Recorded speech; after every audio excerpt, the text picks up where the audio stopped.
Once you are on the home page of the PayAfterCure, click the menu, go to the member portal, fill in your username and password, log in. Once you're logged in, here select the name of the family member you want the status to be updated for. For example, this is test 1. Then you scroll down, start answering these questions. How much improvement are you feeling? Let's say 20%.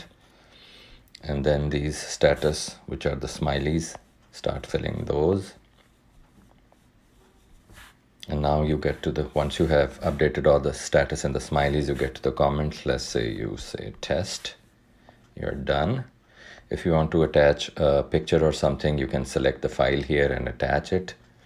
And then you press save. Now if you scroll down to the end of the page, you will see here today's date and time, your comment test, and the feedback of how you're feeling. So once you have done this, go back to the top of the page and then you can log out. So it's pretty easy.